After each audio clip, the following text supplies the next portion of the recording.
Magandang araw po sa inyong lahat, mga kapatid.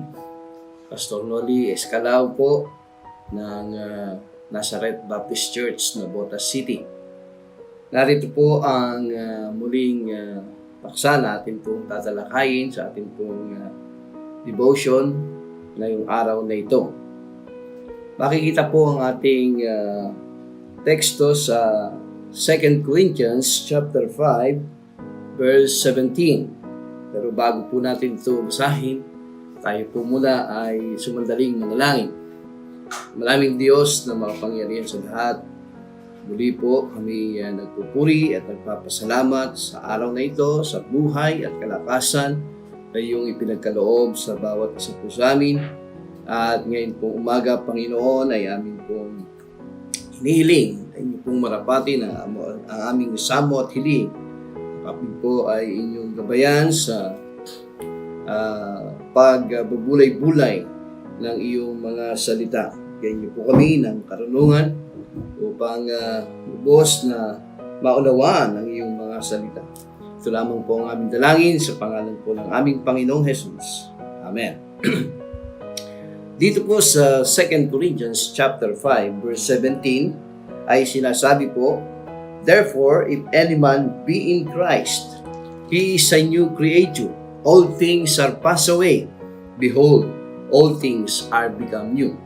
So sa wikang Tagalog po ay kaya't kung ang sino man na kay Kristo, siya'y bagong nilalang. Ang mga dating bagay ay nagsilipas na, narito sila'y pawang naging mga bago. So ang ating pong paksa ngayong umaga ay pinamagatan po natin ngayong ako'y Kristiyano na. So, ngayong ako'y Kristiyano na ay dapat na mayroong unti-unting pagbabago sa iyong buhay.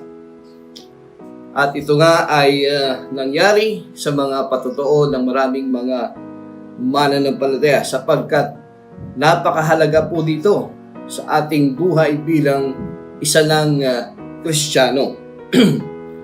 Ang unang-unang nagiging pagbabago sa isang mananampalataya ay ang kanyang puso na magkaroon ng tunay na pag-ibig sa Diyos. No? Sabi nga po sa aklat ng Deuteronomy chapter 6 verse 5 na sinasabi, "At inyong iibigin ang Panginoon mong Diyos ng iyong buong puso at ng iyong buong kaluluwa at ng iyong buong lakas." So, yun po ang kauna-unahang nagkakaroon ng desire ang isang nagiging mananampalataya o naging isang Kristiyano. Nagkaroon siya ng desire sa pag-ibig sa Diyos at pag-ibig sa salita ng Diyos. No? Sabi nga, "If you love me, keep my commandments." John chapter 14 verse 15 ay sinasabi roon, kung ako'y inyong iniibig, ay inyong mamahalin ang aking mga salita.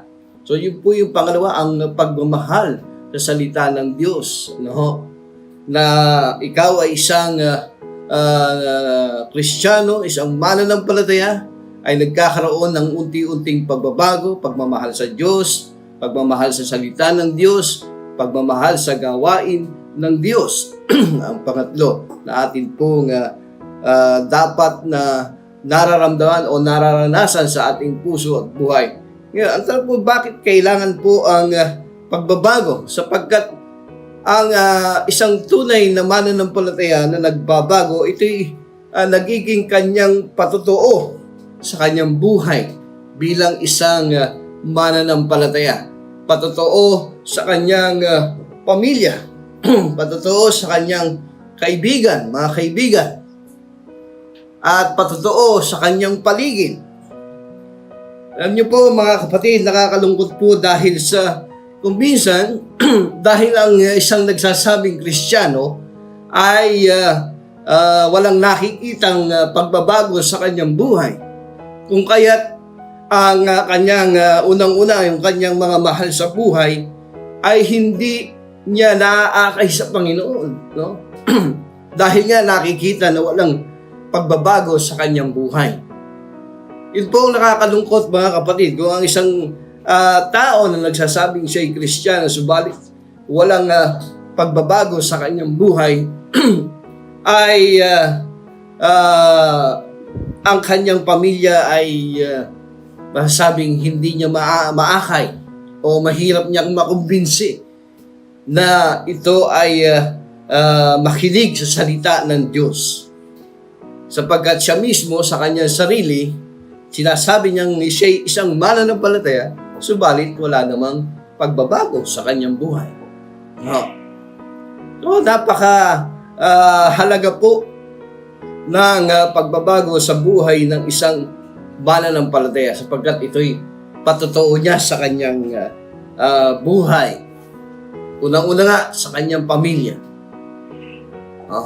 Pangalawa sa kanyang mga kaibigan. Kung ang isang nagsasabing Kristiyano ay walang patotoo, maging ang kanyang mga kaibigan ay hindi niya madala sa Panginoon o hindi niya makumbinsi na makinig ng salita ng Diyos.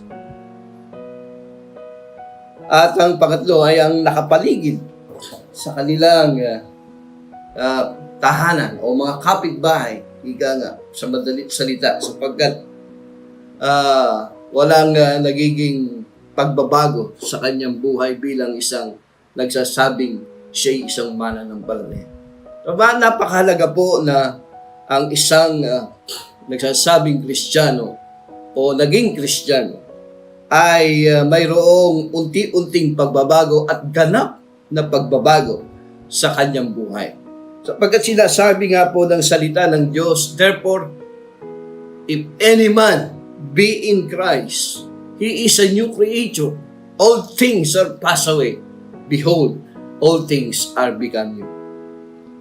So mga kapatid, nawa ay naunawaan po natin ang salita ng Diyos sapagkat tunay nga po, lalo sa panahon ngayon, kailangan ang pagbabago sa ating buhay bilang isang tunay na mananampalataya. Maraming salamat po. Tayo po'y manalangin. Manaming Diyos na makapangyarihan sa lahat. Muli po kami nagpapasalamat. Pupuri sa iyong dakilang pangalan. Maraming salamat po sa iyong mga salita. Lamang po ang aming dalangin sa pangalan po ng aming Panginoong Hesus. Amen.